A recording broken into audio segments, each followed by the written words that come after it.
Okay, so it's been a couple weeks since I released my last movie review. I don't know why that is, just haven't really watched anything new. But I did watch a lot of movies that I missed when they came out. So instead of doing another roundup review, I wanted to try something new. I wanted to kind of do something where it's completely unscripted. I just took notes on these movies, no like really scripted reviews. So yeah, just see how it goes.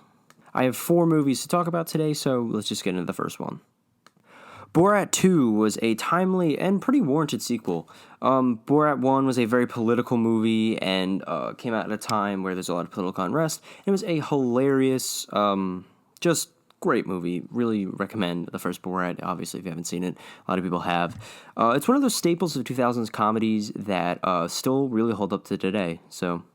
Yeah, and I was really excited for this sequel. I didn't know if it would capture that same energy or that same just wackiness of the first movie, but I do feel like today's political climate really warrants another Borat movie or another Sacha Baron Cohen movie. So, and this movie pretty much lived up to that hype. It was hilarious, easily the funniest movie of the year. I was just laughing pretty much every other second. The comedy in this movie is great. Sacha Baron Cohen is such a great character actor, and he just pulls off another really awesome performance here. He is hilarious as Borat once again and kind of slips right back into that role. And I actually didn't mind the inclusion of a daughter in this one. I thought a lot of people said they kind of annoyed her, distracted from how good Sacha Baron Cohen is, and I honestly just didn't feel the same. This was a really solid comedy. However, I feel like the movie just isn't as good as the first one. The energy really isn't there. It feels a lot slower paced and a lot less just jam-packed with hilarity. The story was pretty good. I liked it that, but I feel like it felt too scripted. I know there was most of Borat 1 was scripted, but it didn't feel that way. It was made a lot more obvious in this movie.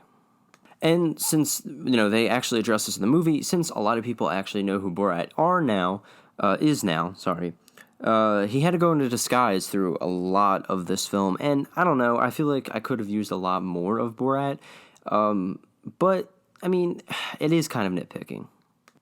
I just feel like there was too many disguises and just not enough Borat, in my opinion. Overall, it was a great comedy, though. Wasn't nearly as good as the first, and really could have used a lot of tweaking at points, and I do have a lot of flaws with it. However, I pretty much enjoyed Borat's subsequent movie film, and I'm going to give it a light B+. Next up, we have Gretel and Hansel, and this is a movie I was actually really looking forward to back when it dropped in January, I believe. I know it was before quarantine, just because I really do like the story, and I feel like there's never been a proper adaptation of it. I just feel like no one's really ever done it justice. And with this movie and with the trailers, I really feel like they were going to. It looked really scary. It looked like it had great cinematography. It just looked really intriguing.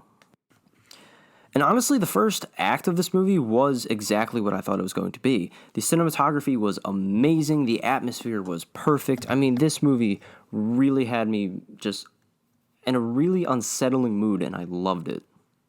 The setup for this movie was just fantastic. Like I said, cinematography was great. The atmosphere was fantastic.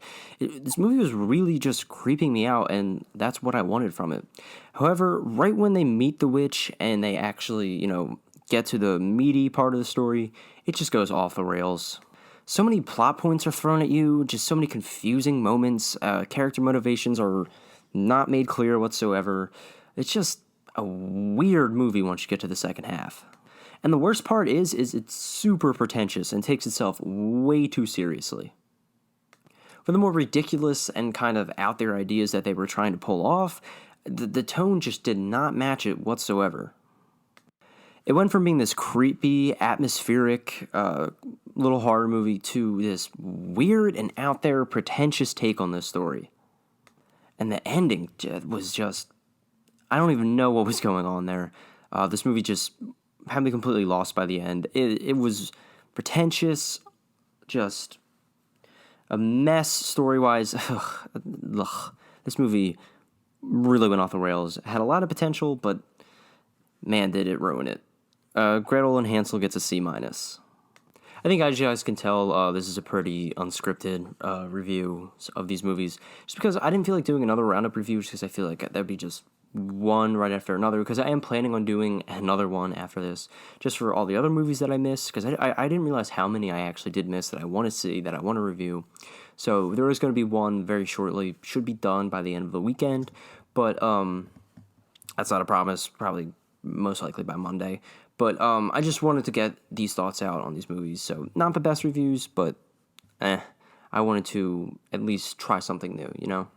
With that being said, though, Yes, God, Yes is the next movie I'm going to be talking about. Several people were telling me how good this movie was. They really, really enjoyed it. And its subject matter and overall themes are something I can personally relate to, while even if it's not the exact experience I had. And for the most part, this is a really well-made and accurate movie. It was funny, sharp, well-written, very well shot. Natalie Dyer, I think that's how you say her name, did an excellent job in the leading role. Easily her best performance. She was fantastic here. I loved her character. Just everything about her and her performance was fantastic.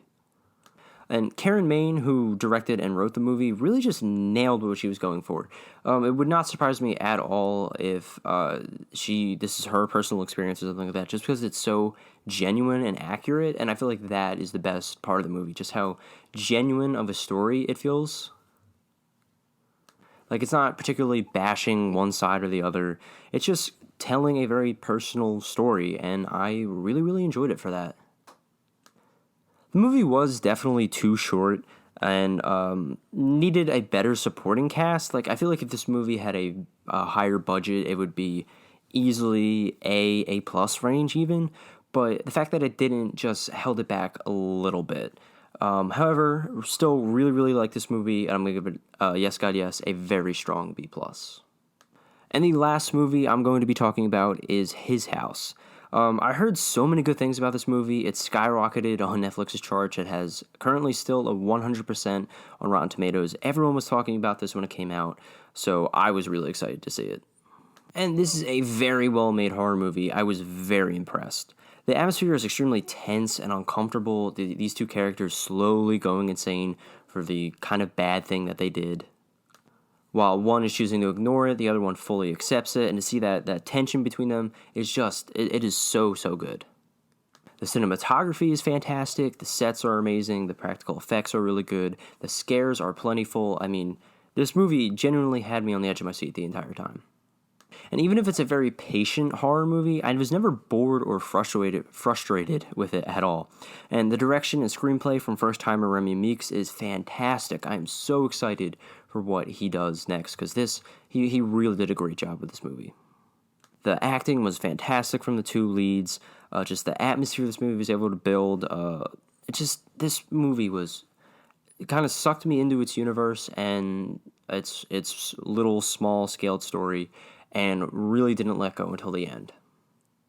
The only minor gripe, it's more of a minor gripe, the only really complaint I have with this movie is the kind of muddled story. At times, it could be a little confusing on what actually is happening. There's a lot of dream sequences and a lot of like, oh, that may have never happened. And it's a little too convoluted, in my opinion. It's nothing like a deal breaker. It's nothing that's too noticeable, but it is enough in there to kind of, be a complaint. Other than that, though, I really enjoyed this movie. I'm really looking forward to what Remy Weeks, is that how you say his name? I think I said Meeks. It's Remy Weeks. Is going to do next. I'm going to easily give His House an A-.